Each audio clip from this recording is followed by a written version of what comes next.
வணக்கம். இன்னைக்கு விஜய் சிபிஐ விசாரணை கூட்டிட்டு வந்திருக்கிறாங்க. சிபிஐ விசாரணையில யாருக்கு செக் வைக்க போறாங்க? விஜய்க்கா, எடப்பாடி பழனிசாமிக்கா அப்படிங்கிற மாதிரி இருக்கு. ஏன்னா தேர்தல் தேதியை இப்போ அறிவிச்சிருவாங்க. இந்த மாதம் 2வது வாரத்தில் அறிவிக்கிறதுக்கான வாய்ப்புகள் அதிகமாக இருக்கு அப்படின்னு சொல்றாங்க. அப்படிப்பட்ட ஒரு சூழ்நிலையில தேர்தல் தேதி அறிவிச்சுட்டா 30 நாள்ல தேர்தல் நடந்துடும். டக்குன்னு உடனே தொகுதி பங்கீடெல்லாம் முடிச்சு வேட்பாளர் தேர்வெல்லாம் பண்ணி உடனே முடிச்சிடணுமே அப்படிங்கிற ஒரு அவசரம் பாஜக இதெல்லாம் தெரியுது. ஆனால் எடப்பாடி பழனிசாமி ரொம்ப அசால்ட்டாக இருக்கிறார். இன்னும் நம்ம கூட கூட்டணிக்கு பெரிய கட்சி ஒன்று பேச்சுவார்த்தை நடத்திட்டு இருக்கு அப்படிங்கிற மாதிரி சொல்கிறாரு. அவர் யார் கூடயுமே பேசவே இல்லை. அப்படிப்பட்ட ஒரு சூழ்நிலையில் அமைச்சர் பியூஷ் கோயல் 3 முறை தமிழ்நாட்டுக்கு வந்துட்டார். எடப்பாடி பழனிசாமி சந்திச்சிட்டாரு, பேசிட்டாரு. தொகுதி பங்கீடு சம்பந்தமாக பேச்சுவார்த்தை நடக்குது. அவங்க கேட்குற தொகுதிகளை எடப்பாடி பழனிசாமி கொடுக்க மாட்டேன்னு ரொம்ப அடம் பண்ணுறாரு. இது அமித்ஷா வரைக்கும் தான் தெரியும், பிரதமர் வரைக்குமே தெரியவே தெரியாது. இதெல்லாம் பார்க்கும்போது பார்த்தீங்கன்னா ரொம்ப டென்ஷன் ஆகிட்டாங்க பாஜகவில். பியூஷ் கோயலே சாதாரணமாக எல்லாத்துட்டையும் நல்லா பேசக்கூடிய ஒரு நபர். அவருக்கே கோபம் அதிகமாயிடுச்சு. அதை தாண்டி பார்த்தீங்கன்னா தங்கமணி, வேலுமணி இவங்கெல்லாம் மத்திய அமைச்சர் பியூஷ் கோயலுக்கு ரொம்ப நெருக்கமானவங்க. அவங்க மூலமாக எடப்பாடி பழனிசாமிகிட்ட அழுத்தம் கொடுத்தா கூட அவங்க என்ன சொல்கிறாங்க அப்படின்னா, எங்கள் கூட எடப்பாடி பழனிசாமி இப்போல்லாம் பேச்சுவார்த்தை நடத்துறதே கிடையாது, எதை சம்மந்தமும் ஆலோசனை பண்ணுறது கிடையாது, தன்னிச்சையான ஒரு முடிவு எடுக்கிறாரு. அவர் என்ன முடிவு எடுத்து வச்சிருக்கிறார் அப்படிங்கிற ஒரு விஷயம் கூட எங்களுக்கு தெரியாது. அவர் சொல்கிறத நாங்கள் கேட்போம், அவ்வளோதான். மற்றபடி எங்களுடைய ஆலோசனைகள் எதுவுமே அவர் கேட்கறது இல்லை அப்படிங்கிற ஒரு மிகப்பெரிய ஒரு குற்றச்சாட்டை வச்சிருக்கிறாங்க. அதே சமயத்தில் பார்த்தீங்கன்னா பாஜக கிட்டத்தட்ட ஒரு 2000 கோடி ரூபாயை எடப்பாடி பழனிசாமிகிட்ட கொடுத்துருக்குறாங்க. இந்த 2000 கோடி இருக்குல்ல, இதில் தேமுதிகவுக்கு அவங்க எதிர்பார்க்குறத கொடுத்து அவங்கள கூட்டணிக்குள்ள கொண்டு வாங்க அப்படின்னு சொன்னாங்க. அவங்க பணத்தை விடுங்க, அதை தாண்டி ராஜ்யசபா சீட்டு ஒரு சீட்டை கேட்டாங்க. அந்த ராஜ்யசபா சீட்டு ஒரு சீட்டை கொடுத்துருக்கலாம். திரும்பவும் தம்பிதுரைக்கு கொடுத்ததுக்கு பதிலாக தம்பிதுரை இது பண்ணி சமாதானப்படுத்தி அவரை சட்டமன்ற தேர்தலில் போட்டி போடுங்க அப்படின்னு சொல்லிட்டு எப்படி அன்புமணி கொடுத்தாங்களோ அதே போல் தேமுதிகவும் பிரேமலதாவுக்கும் கொடுத்துருக்கலாம். ஆனால் பிரேமலதாவை அவரை நம்ப தயாரவே இல்லை. 2029 இப்போ ராஜ்யசபா சீட்டு கொடுக்குறோம் அப்படின்னம்னா தொடர்ந்து 2029 நாடாளுமன்ற தேர்தலில் அதிமுகவோட பாஜகவோட கூட்டணியில் இருப்பாங்களா அப்படிங்கிற ஒரு டவுட் இருக்குது. திடீர்னு கட்சி மாறி போகிறதுக்கு, கூட்டணி மாறி போகிறதுக்கு அவங்களுக்கு வாய்ப்புகள் அதிகமாக இருக்குது அப்படிங்கிற ஒரு சந்தேகம் எடப்பாடி பழனிசாமிக்கு இருந்துகிட்டே இருக்குது. பிரேமலதா மேலே அவருக்கு பெரிய அளவில் நம்பிக்கை கிடையாது. அதனால ராஜ்யசபா சீட்டை தள்ளிக்கிட்டே இருந்தார். இதுலேயும் பார்த்தீங்கன்னா பாஜக ரொம்ப டென்ஷன் ஆகிட்டாங்க. 2000 கோடி ரூபா கொடுத்துருக்குறோம், எதுக்காக கொடுத்துருக்கோம், கூட்டணி கட்சிகளுக்கு கொடுங்க அப்படின்னு சொல்லி. இன்னும் அது சம்பந்தமாக எடப்பாடி பழனிசாமி யாருக்கும் பணம் பட்டுவாடாவும் பண்ணலை, தொகுதி சம்பந்தமாகவும் பேசலை அப்படிங்கிற மாதிரி இருக்குது. திருச்சியில் மாநில மாநாடு போட்டாங்க, பொதுக்கூட்டம். இந்த கூட்டத்தில் பேசுகிறதுக்கு கண்டிப்பாக பிரதமர் வராரு, கூட்டணி கட்சி தலைவர்கள் எல்லாமே வராங்க. எல்லாத்தோடையும் உட்கார வச்சு தான் பியூஷ் கோயல் மத்தியில் உட்காந்து எடப்பாடி பழனிசாமி, கூட்டணி கட்சிகள் ஜான் பாண்டியனாக இருந்தாலும் சரி, ஏசி சண்முகமாக இருந்தாலும் சரி, பாரிவேந்தராக இருந்தாலும் சரி, எல்லாத்துக்கூடையும் சேர்ந்து எடப்பாடி பழனிசாமி உட்கார வச்சு நடுவில் பியூஷ் கோயலில் உட்காந்து அவர் கூட்டணி தொகுதி பங்கீடு சம்மந்தமான பேச்சுவார்த்தைலாம் நடத்தினார். இவங்க எதிர்பார்க்குறது 50 தொகுதிகளை எதிர்பார்க்குறாங்க. இவங்க 25ல தான் நிற்கிறாரு எடப்பாடி பழனிசாமி. பாஜகவை பொறுத்த வரைக்கும் அப்படி சொல்லிகிட்டு இருக்காங்க. இந்த இதில் பார்த்தீங்கன்னா திமுக கூட்டணி சம்மந்தமாக, தொகுதி பங்கீடு சம்மந்தமாக அவங்க விறுவிறுன்னு செயல்படுறாங்க. இதெல்லாம் பார்க்கும்போது அவங்கள திமுக எவ்வளவோ தேவலாம் அப்படிங்கிற மாதிரி ஒரு எண்ணம் பாஜகவுக்கு வந்திருக்கு. திமுகவில் மக்கள் நீதி மய்யம் கட்சியை எதிர்பார்க்குறத கூட கொடுத்துட்டு அவங்களுக்கு உதயசூரியன் சின்னத்தில் நிற்க சொல்லிட்டு அவங்க பாட்டுக்கு டக்குன்னு அடுத்த கட்ட இதுக்கு நகர்ந்துடுறாங்க. இப்போ கம்யூனிஸ்ட் கட்சிகளோட பார்த்தீங்கன்னா கடந்த முறை 2021 கொடுத்த தொகுதிகளை விட ஒரு தொகுதி கம்மியாக வாங்கிக்கங்க அப்படின்னு சொல்கிறாங்க. அவங்களுக்கு அதிருப்தி இருக்குது. ஆனால் அவங்களை எப்படி சமாதானப்படுத்தணும்னு ஸ்டாலினுக்கு தெரியுது. அதனால் பார்த்தீங்கன்னா அவங்க கட்சிக்குள்ளே எந்த பிரச்சனையுமே இல்லை. ஆனால் எடப்பாடி பழனிசாமி இன்னும் பெருசாக ஒன்றுமே கண்டுக்கவே இல்லை. தொகுதி பங்கீடு சம்மந்தமாக ஒன்றும் பேச்சுவார்த்தை இல்லை, மெத்தனமாக இருக்கிறாரு.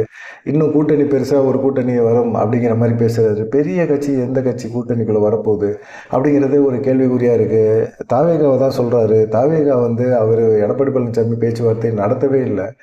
தாவேகாவோட பேச்சுவார்த்தை நடத்தலை. தாவேகாவும் அதிமுக ஊழல் கட்சி அப்படின்னு சொல்லுது. எப்படி இந்த மாதிரி ஒரு இக்கட்டான ஒரு நிலைமையில் எப்படி எடப்பாடி பழனிசாமி இன்னமும் ஒரு நம்பிக்கையோடு இருக்கிறாரு அப்படிங்கிறது தெரியல. இப்போ யார்கிட்ட போய் பேசினாலுமே சரி, கூட்டணி தொடர்பான தொகுதி பங்கீட்டு சம்பந்தமான பேச்சுவார்த்தை பேசினாலும் சரி, ஒன்றுமே யாருமே பேசவே இல்லை. எடப்பாடி பழனிசாமி பேச மாட்டேங்கிறாரு. அன்புமணியெல்லாம் எங்களுக்கு தொகுதியை ஒதுக்கி கொடுங்க, நாங்கள் வேட்பாளர் தேர்வு அது இதுன்னு ஏகப்பட்ட விஷயங்கள் இருக்குங்க, சீக்கிரமாக கொடுங்க அப்படின்னு சொல்லி எடப்பாடி பழனிசாமிகிட்ட நேரடியாக பேசுகிறாங்க. அதை தாண்டி பார்த்தீங்கன்னா மத்திய அமைச்சர் பியூஷ் கோயலுக்கு ஃபோன் மேலே ஃபோன் போட்டு அவரை பிராண்டி எடுத்துடுறாங்க. அவர் அமித்ஷாவிட்ட சொல்கிறாரு, பார்த்தாங்க இது ஒன்றும் சரிப்பட்டு வராது, எடப்பாடி பழனிசாமி இப்படி தான் பண்ணிட்டு இருப்பாரு அப்படிங்கிற ஒரு எண்ணத்துக்கு வந்த பிறகு அவங்க என்ன செய்கிறாங்க, டக்குன்னு இப்போ பிரதமர் வந்தார்ல திருச்சிக்கு, அப்போ வந்து பிரதமர்கிட்ட வந்து எடப்பாடி பழனிசாமி இன்னும் தொகுதி பங்கீடு சம்மந்தமான பேச்சுவார்த்தை எந்த கட்சியோடையும் சரி ஆரம்பிக்கவே இல்லை. கூட்டணி கட்சிகள் அப்படியே வெயிட் பண்ணிக்கிட்டே இருக்கிறாங்க. தொகுதியை ஒதுக்குனா தானே நம்ம வந்து வேட்பாளர்களை தேர்வு பண்ண முடியும் அப்படிங்கிற ஒரு விஷயத்தில் வந்து தெளிவாக இருக்கிறாங்க. ஆனால் வந்து இவர் என்ன சொல்கிறாரு, எடப்பாடி பழனிசாமி தாவேகாவை எப்படியாவது கூட்டணிக்குள்ளே இழுத்துருவாங்க. திமுகவுக்கு எதிர்ப்பு அப்படின்னா, திமுகவுக்கு எதிரான ஒரு வலுவான ஒரு அமைப்பு அப்படின்னா கண்டிப்பாக வந்து தாவேகா வரணும் அப்படின்னு சொல்கிறாங்க. விஜய் முதலமைச்சர் வேட்பாளர் கேட்குறாருல, நீங்கள் சிபிஐ வச்சுருக்கீங்களா, சிபிஐ விசாரணைக்கு சம்மன் அனுப்பியிருக்கீங்களா, அவரை கூப்பிட்டு வச்சு ஒரு அழுத்தம் கொடுங்க, மிரட்டுங்க, அவரை மிரட்டி வந்து பணிய வைங்க, தாவேகாவோட வந்து பணிய வைங்க அப்படிங்கிற மாதிரி சொல்கிறாங்க. இப்போ தாவேகாவுக்கு வந்து ஒரு நல்ல வாய்ப்புகள் இருக்குது. ஆனால் வந்து பாஜகவோட கூட்டணி வைக்கிறதுக்கோ இல்லை சிபிஐ மிரட்டலுக்கு பயந்தோ விஜய் வந்து அதிமுக என்டிஏ கூட்டணிக்குள்ளே போயிட்டாரு அப்படின்னா விஜயோட மாஸ் கண்டிப்பாக தெரிச்சிரும் அப்படின்னு சொல்கிறாங்க. குறிப்பாக பார்த்தீங்கன்னா அவங்க 234 தொகுதிகளுக்கும் வேட்பாளர் வந்து தேர்வு பண்ணி வச்சிருக்கிறாங்க. ஆனால் எல்லா வேட்பாளர்கிட்டையும் பணம் இல்லை. ஆனால் பெரம்பூர், வில்லிவாக்கம் இந்த தொகுதியில் விஜய் போட்டி போடுவார் அப்படிங்கிற மாதிரி ஒரு இது இருக்குது. இந்த 2 தொகுதிகளுக்கு மட்டுமே ஆதவ் அர்ஜுனா வந்து என்ன செய்கிறாரு, அவர் வந்து தொகுதிகளுக்கு நான் செலவு பார்த்துக்கிறேன், மற்றபடி யாருமே செலவு பண்ண வேணாம், கட்சிக்காரங்க யாரும் செலவு பண்ண வேணாம் அப்படிங்கிற மாதிரி அவர் சொல்லியிருக்காரு. 234 தொகுதிகளுக்கும் பார்த்தீங்கன்னா இப்போ விஜய் தரப்பில் வேட்பாளர் தேர்வெல்லாம் பண்ணிட்டாங்க. இன்னைக்கு தேர்தல் தேதி அறிவிச்சிட்டாங்கன்னா வேட்பாளர்கள் களத்தில் இறங்கி அவங்கள வேலை பார்க்க விட்டுருவாங்க. அந்த அளவுக்கு எல்லாருமே இருக்குது. தாவேகா வந்து கூட ஒரு கட் அண்ட் ரைட்டாக ஒரு இதை பண்ணுறாங்க, சரியாக பண்ணிகிட்டு இருக்காங்க. ஆனால் எடப்பாடி பழனிசாமி இப்படி பண்ண மாட்டேங்கிறாரு அப்படிங்கிற மாதிரி இருக்குது.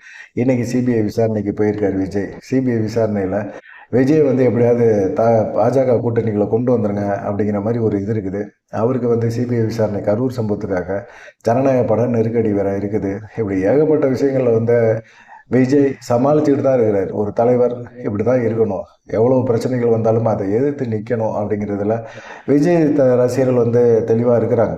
ஆனால் பாஜகவுக்கு எதிரான ஒரு மனநிலையில் ஆரம்பத்தில் எப்படி இருந்தாரோ அதே போல் மனநிலையில் தொடர்ந்து பயணம் பண்ணார்னா கரெக்டாக இருக்கும்.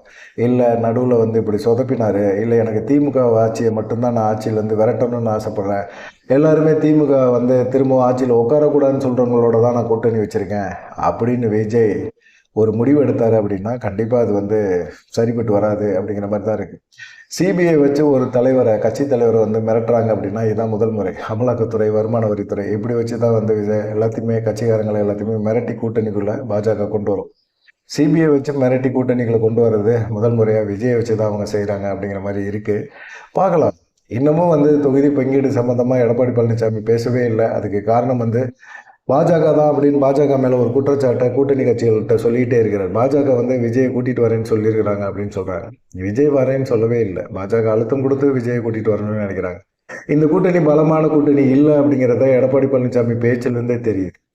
வலுவான கூட்டணி அதிமுக ஒரு கட்சி இருந்தாலே போதும், நாங்கள் தனிச்சு நின்று கூட நாங்கள் ஜெயிக்கிறதுக்கான வாய்ப்புகள் இருக்குது அப்படின்னு பேசின அந்த அதிமுக இன்னைக்கு வந்து கூட்டணி பலமாக இல்லை அப்படின்னு ஃபீல் பண்ணுறாங்க. அன்புமணி என்ன சொல்கிறாரு, நான் கட்சிக்குள்ளே இருக்கேன்ப்பா, நான் பாமக எங்கள் கூட தான் இருக்குது, நீங்கள் எப்படி இது வந்து கூட்டணி வலுவாக இல்லைன்னு சொல்கிறீங்கிறார். டிடிவி தினகரன் ஒரு சைடு தென் மாவட்டங்களில், டெல்டா மாவட்டங்களில் எனக்கு வாக்கு சதவீதம் இருக்குது, எப்படி கூட்டணி பலமாக இல்லைங்கிறாங்க.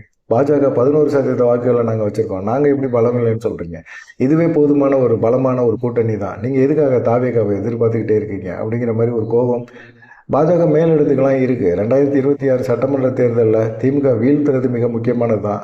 ஆனால் அதை விட மிக முக்கியமானது பாஜகவுக்கு எடப்பாடி பழனிசாமி வீழ்த்தணும் அப்படின்னு தான். எடப்பாடி பழனிசாமி போகிற போக்கு சரியே கிடையாது அப்படிங்கிறது தான். அதிமுக வந்து கபாலீகரம் பண்ணணும் அப்படிங்கிற ஒரு எண்ணத்தில் பாஜக இருந்தாலும் விஜயை கொண்டாந்து அதிமுகவில் சேர்த்தாங்க, என்டிஏ கூட்டணிகளை சேர்த்தாங்க அப்படின்னா எடப்பாடி பழனிசாமி விஜயோட ஒரு நெருக்கத்தை ஏற்படுத்தி 2029 நாடாளுமன்ற தேர்தலில் விஜய் அதிமுக அப்படிங்கிற ஒரு கூட்டணி உருவாயிடும் அப்படிங்கிற ஒரு எண்ணம் பாஜகவுக்கு பயம் இருக்குது. அந்த மாதிரி ஒரு கூட்டணி உருவாச்சு அப்படின்னா 2029 நாடாளுமன்ற தேர்தல் மிக முக்கியமான தேர்தல் பாஜகவுக்கு. அந்த தேர்தலில் விஜயை வச்சு கண்டிப்பாக வந்து பாஜகவை கழட்டி விட்டுட்டு அவர் தேர்தலை சந்திப்பார் அப்படிங்கிற மாதிரி ஒரு எண்ணம் இருக்குது. அப்போ விஜய்க்கு வந்து கட்டுப்பாட்டில் போயிட்டே இருப்பார். அதனால் வந்து பார்த்திங்கன்னா தாவேகாவை பெருசாக வந்து சிபிஐ வச்சு மிரட்ட போகிறதில்ல பாஜக. சும்மா வந்து விசாரணை அப்படிங்கிறதுல கொண்டு வருவாங்க. என்டிஏ கூட்டணிக்குள்ள அவரை கொண்டு வரதை விட எடப்பாடி பழனிசாமிக்கு அதிக அளவில் செக் வைக்கணும் அப்படிங்கிற ஒரு எண்ணம் மட்டும்தான் பாஜகவுக்கு இருக்குது. தேர்தல் தேதி அறிவிக்க போகிறாங்க. தொகுதியை பற்றி எப்போ பேச போகிறார், தொகுதி பங்கீடை எப்போ பேச போகிறார் அப்படிங்கிற மாதிரி இருக்குது. சிபிஐ விசாரணை முடிஞ்சு, விஜய்க்கு சிபிஐ விசாரணை முடிஞ்ச பிறகு இது சம்பந்தமாக பேசுவோம் அப்படிங்கிற மாதிரி ஒரு கருத்தையும் சொல்கிறாங்க. உங்களுடைய கருத்து என்ன அப்படிங்கிறத மறக்காம கமெண்ட் பண்ணுங்க. நன்றி, வணக்கம். தொடர்ந்து நம்ம சேனலை சப்ஸ்கிரைப் பண்ணி மறக்காம ஹைப் பட்டனை அமைக்கி லைக் பண்ணுங்க. நன்றி, வணக்கம்.